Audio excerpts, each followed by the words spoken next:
Matter 1.2 is a big move for the smart home standard. Have we fully figured out as an industry on our side how to use Matter at all? No. No. No. No. No. No. No. No. No. No. No. Yes. I mean, no. No. On this episode of ResiWeek, we talk Matter 1.2, securing IoT, and AI in AV. All this and more on this episode of ResiWeek. This is ResiWeek, episode 403, Ambient Home. Welcome to this episode of ResiWeek. This is your weekly roundup of all the latest news and stories for the residential AV industry. I'm your host, DiCesare for AVNation.tv, and this week I'm pleased to be joined by two of my good friends. First, we have Mr. Jeremy Glowacki. He's the executive editor of Residential Tech Today. How you doing, Jeremy? Doing well, Matt. We were warned not to talk about Halloween because it will be over by the time we record this, but We were warned. getting excited about Halloween, you know? Really? When you can avoid the children ringing your doorbell. Are you dressing up? I dressed up the other night. I might have been Ken from the Barbie movie. Why have we not seen pictures of this? Could have been a Chippendales dancer also if you wanted to look at the costume that way because it was a little borderline, but I have so many questions that we do not want the answers to. All right. no, we don't. Then we have Brittany DiCesare. She is a client success manager over at Control Concepts. How you doing, Brittany? I'm doing great and loathing Halloween in the exact opposite feeling of Jeremy. I like this. I was just trying to be positive. Actually, I loathe it too. I absolutely hate Halloween, so this is fantastic. There's nothing I love more than when it's over. Yep. It's ridiculous. All right. And when you listen to this, it will be over. So yeah, we'll all be happy. And moving into Thanksgiving, unless you're That's my favorite holiday. See, it's my wife's too. She's the a best. huge Thanksgiving fan. There's no expectations. It's just you're together and you eat. Like, great. And watch football. It's great. Don't you have two Thanksgivings? I do. Yep. It's wonderful. It's absolutely wonderful. All right. Let's kick this off with a story that comes to us from The Verge. Matter 1.2 is a big move for the smart home standard. After a year in, Matter continues to add support for a variety of things, including fridges, robot vacuums, smoke alarms, etc., etc. And it is a major step forward to the complete, and I'm going to add quotes here, smart home. Read through the article. It does do a very good kind of overview of where Matter is right now, as well as where it's going with the new 1.2 spec that just came out this week, about a year after the initial launch, which is kind of cool to see. As always, this will hinge on manufacturer and device support, which is, again, seems to be a fairly good investment at this point. Jeremy, have we fully figured out as an industry on our side? Have we figured out how to use Matter at all? No. Quick, just brief, quick answer. I don't think so. I don't think a lot of people in our industry really are following Matter that closely. And I think it's not even a wait and see. It's just, it's not relevant yet. And I think that we're obviously finding out that, you know, it's getting further along in its capabilities in big appliances, but this is just a spec. It's not actually in these products yet. Mm-hmm. And even if it were starting to find its way into some of these washers and dryers and fridges and things that are in their little picture here, there would be, you know, you would have to have that whole family of products, new and improved in your home for these things to talk to each other. It's great for the future, I think, down the road for those who want connected appliances, a quote unquote smart home that aren't looking to hire a professional integrator necessarily. Having these things eventually, not next year, not the year after that, several years down the road, I think, when all these appliances are upgraded, there's some stuff that could happen here. There's use cases that are very well covered in this article. I think it's a really great article. It covers like all the possibilities, but then sort of says, let's back up and say this is not real yet. Yeah. Down the road, we'll see some of this stuff. But our industry, integration is what our industry does. We don't need Matter to make that happen on a lot of it. Now, a lot of these appliances, maybe we're not connecting, but we maybe don't need to.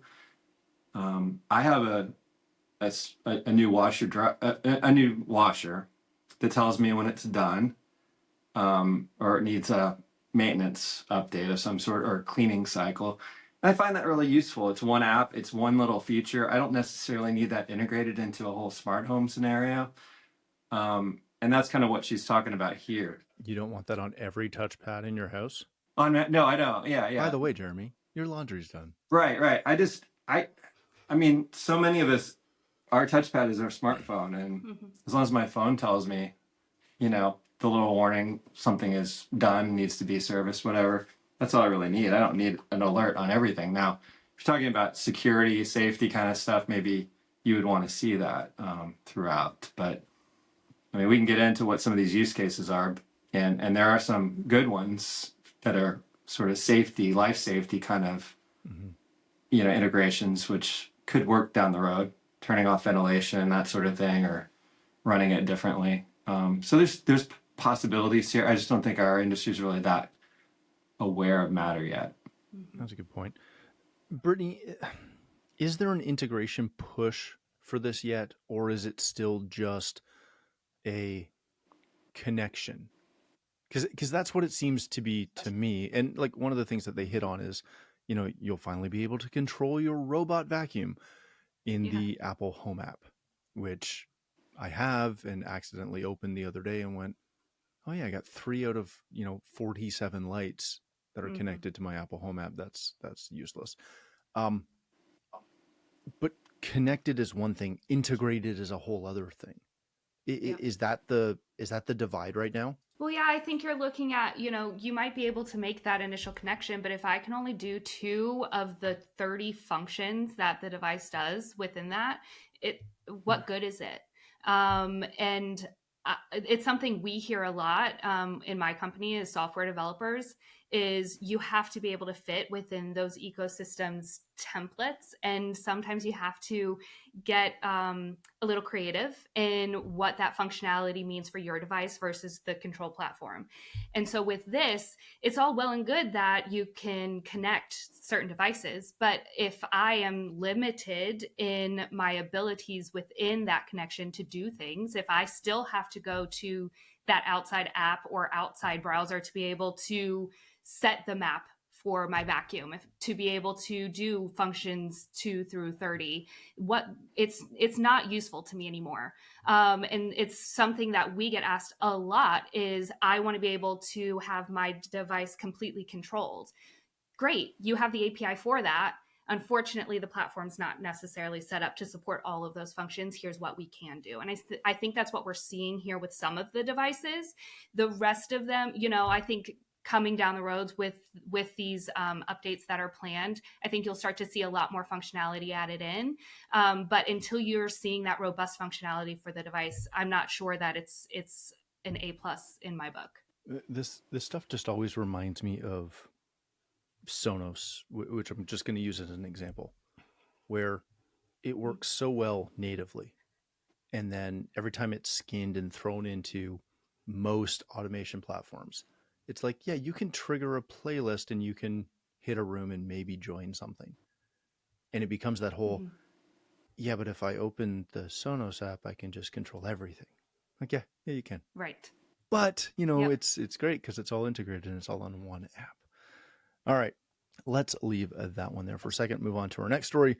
This comes to us from CE Pro, Securing IoT, Shaping the Future of Digital Security. Go read through the article. It covers some really good things as far as where IoT is today, including the challenge of vulnerabilities and trust issues, the knowledge gap that's still there, and then the whole aspect of IoT security. And to throw back to our last article, how Matter is kind of helping with that a little bit. Brittany, I want to start with you on this. Kind of to the same conversation we just had. Are we ready as an industry for IT, or is IT not ready for us yet?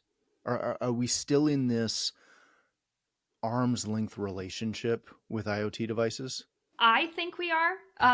In my opinion, let's be honest. The last thing anyone wants to be is inconvenienced, and if in order to make these devices secure, it's going to involve some inconvenience on the consumer. And our homes are really, you could have all the secure devices you want in your home, but it's only as secure as the weakest link. And how many people have actually changed the default password on their router? Very few. And I think when we're talking about devices, you want to make them as simple as possible for the consumer. You want to make it simple in the home. But if my grandmother can plug it in and make it work, I doubt it's the most secure thing. And if it's the most secure thing, she's going to need a whole lot of help to be able to get it working in her home. So I think it's this give and take, and none of us want to be inconvenienced. And I don't want to have to remember 50 different passwords that are so out there and so strong that I can never even think about what it was in the first place. And I'm not going to keep a written log of all my passwords. So there's a whole long way we need to go in terms of all of this on the residential side. And my husband's a security integrator, and he has begged and begged me to put smart locks on our house. And I'm like, no, I don't want that vulnerability in our home.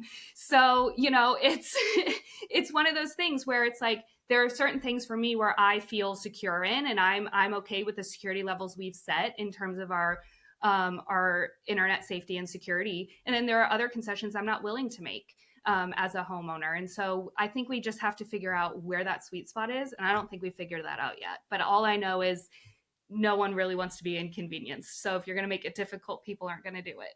Yeah, that's a really good point. Jeremy, is Matter potential, does the potential of Matter sit to ease the majority of these concerns? It has potential to be significantly more secure as long as that's all enabled. Heck, it's overseen by the Connectivity Standards Alliance, which is, again, supposed to bolster that security aspect.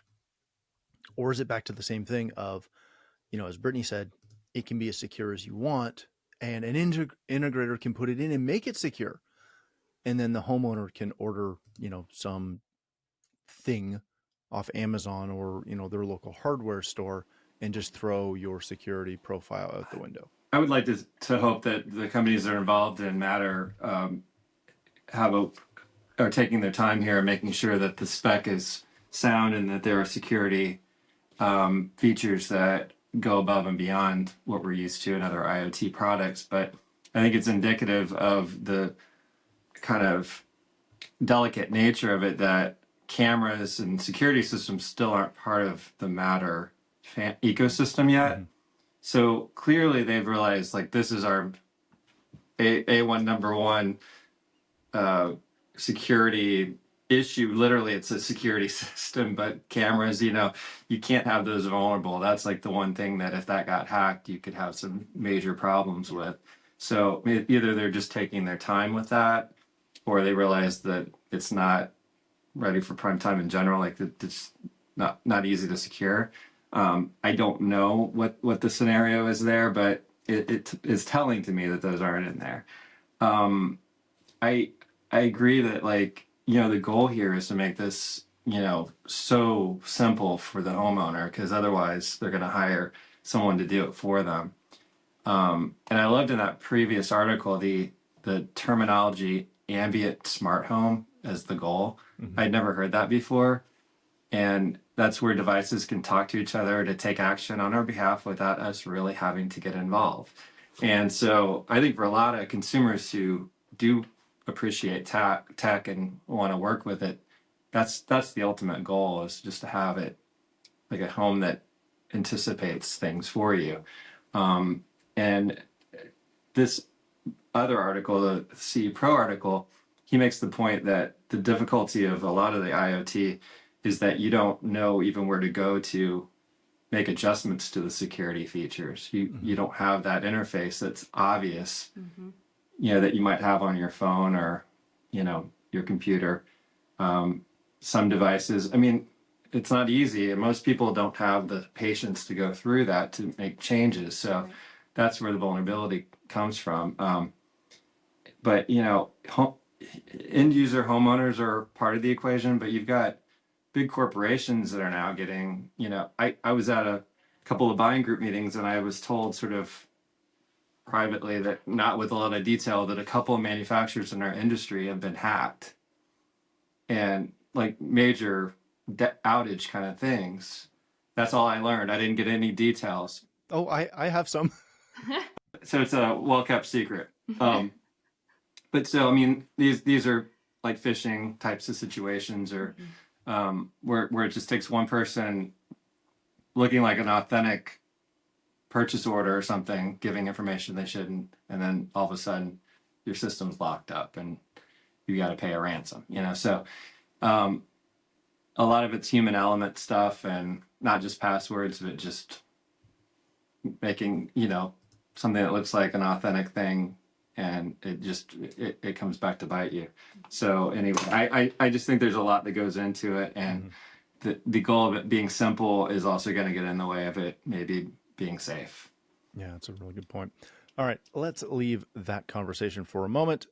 This comes to us from Residential Tech Today and Jeremy Glowacki, who's also a guest. The HTSA conference addresses AI and industry unity opportunities. Go read through the article.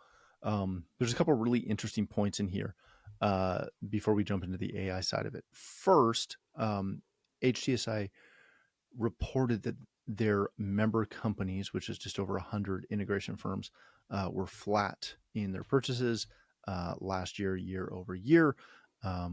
Mainly that they're alluding to is because of some inventory on hand, as well as the fact that there were still some supply issues. Lighting is still leading the way for a lot of integrators, and they're doing a lot to try and get out in front and, you know, really continue to help the general public understand what it is that we do, which is really, really cool. But what I want to dig into is they had, I believe, 4 panels on AI and integration firms, including bringing in Isa Emeritus from MI Square Consulting, who also taught at CDA Expo or was on the panel for the AI symposium over at Expo, talking about a bunch of different ways that you can use AI in your business, from tailoring some marketing for, you know, individual clients or client segments, as well as using a lot of the language learning models to analyze and research sale performance, sales calls, customer feedback data, etc. Jeremy, I want to start with you, and I am going to do everything possible to be positive on this, which is I'm going to fail at, but I'm going to try to at least start there. I love this as a concept. I question how many integration firms have the bandwidth to do anything more than dilly-dally in AI. Because I know for a fact that we're using it in a couple of the different projects that I have going on and my companies have going on. And it is a full-time investment to get someone to learn how to use the models, which are constantly evolving, and then figuring out how to actually interpret whether the data is accurate and usable. I question whether integration firms really have the bandwidth to leverage this, again, more than just kind of flirt with it. Yeah, I think one of the first steps that was mentioned in multiple sessions that I've attended about AI, and also Isar Maitis, he's the podcast host for this this really in-depth cut. Oh, he's a genius. Yeah, Leveraging AI is this podcast if anyone wants to check it out. And I listen to it, but I like have to take it in small chunks because it's just like too much, you know. But it's, to your point, it's a lot to learn. And his big point and a lot of his guests often say this: if you're a company, no matter what size, is to create a group of leaders, like a small committee within your company. And if you're a company of 5, that's going to be difficult. It may be the owner and the general manager, whatever. But if you're a company of more than that, to have a handful of people together that have different interests in the company, and they give each other assignments of what are you following in this area, and you're just learning and helping to try to come up with best practices. And it's also about just taking small bites, not trying to learn it all at once. Really, you know, you play around with maybe some of the analytical tools that are out there for building, analysis of your statistics, your sales numbers, or your client comments. If you're dealing with it on the marketing side, use some of the art tools to create graphics that you can put on your website to better present yourself. There's redesign tools for websites and things that just simplify the process, of doing some of the things that guys just don't have time to do. Yeah, there's a lot, and it is easy to be sort of cynical about, well, this is going to get out of hand, but it's still very early in the whole AI process. Yes, we've all been using AI and don't even kind of think about it because it's been all about ChatGPT in the past year. ChatGPT elevated the conversation, this large language model kind of concept, but AI has been in our lives in a lot of different ways for a long time. And now it's just figuring out a way to use it to make your company more efficient, take some of the maybe back office stuff that you don't have time for and streamline it.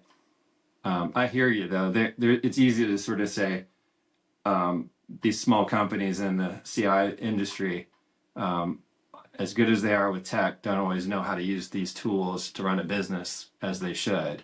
You can go back to D tools in the early days and people just say, I don't have time to learn how to use it. And then, missing out on opportunities.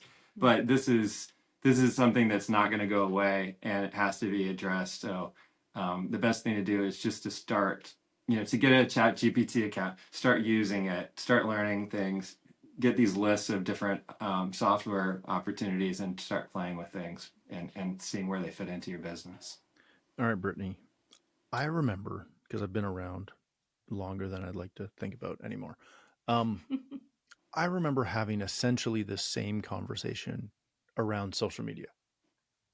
And dealers would sit on a panel that either I was on, participating in, or sitting in with as well.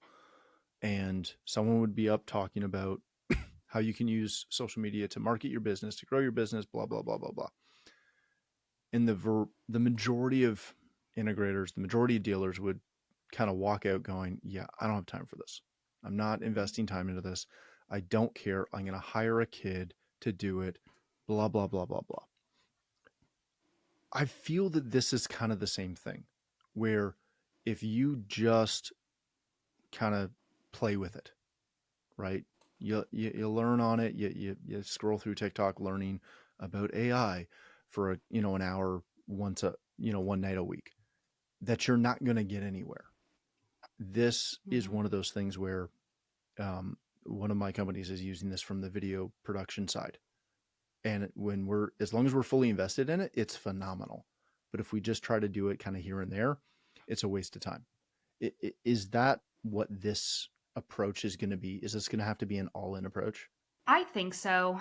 It's like Jeremy was saying, this is massive. This is more than just ChatGPT, like everyone's been talking about this year. This whole thing is huge, and social media is huge, and social media is constantly changing too. And so it's one of those things where if you're not living in it, if you're not always in it, you're always going to be behind, and you're never really going to be able to stay up to date on it. And I think there are so many unknowns to all of it as well that are keeping small businesses from using it and from starting to explore it. It's great when you're saying, I can get a template for a press release, or I can get a template for social media posts for the next 30 days based off of the focus I have for this month. But when you're talking about really using AI from a sales strategy and a business strategy, that is, I think, quite an undertaking. And I think it's going to involve huge investments of time that not every small business is able to really take that investment in. And a lot of times, I mean, we just talked about how people are saying it's been pretty much flat from last year to this year, or even a decline in income and sales. And I think if I'm thinking about that as a business owner, I don't have the time to invest in AI. I need to invest in getting more sales, and I need to invest in getting more money in the door. And my learning of AI or my learning of a new tool is going to go by the wayside because I've got an immediate need that I have to focus on. So I think it's going to be us continuing to explore it, continuing to get these tools and these trainings on how we can utilize this, continuing to see people who are utilizing it, being those examples for us to be able to learn from. But it's definitely not something I foresee a lot of businesses ready to invest in yet.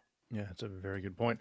All right, ladies and gentlemen, let's leave it there. Thank you both so much for joining us. Brittany, if people want to connect with you, learn more about Control Concepts, where can they do that? You can learn more about Control Concepts at controlconcepts.net, and you can reach me on social at BrittDice. Excellent. Thank you, ma'am. Jeremy, my friend, if people want to connect with you, learn more about residential tech today, hear your podcast, where can they do that? You can go to restechtoday.com to learn more about residential tech today, and check out the podcast as well. And if anybody wants to find me on LinkedIn, I'm there as well, and trying to connect with the industry and the community. Excellent. Thank you both again for joining us. Thank you for tuning in. If you'd like to connect with me, you can find me on Twitter or X or whatever, at Matt D. Scott, and most other social platforms. But more importantly, please visit AVNation.tv, where you'll find this show as well as a wide variety of other shows with all the verticals that we cover. When you visit the website, please take a moment to check out our supporters. We are extremely thankful for their support and ask that you support them as well. Thanks again for watching. That's all the time we have for this episode of ResiWeek, the network for the AV industry.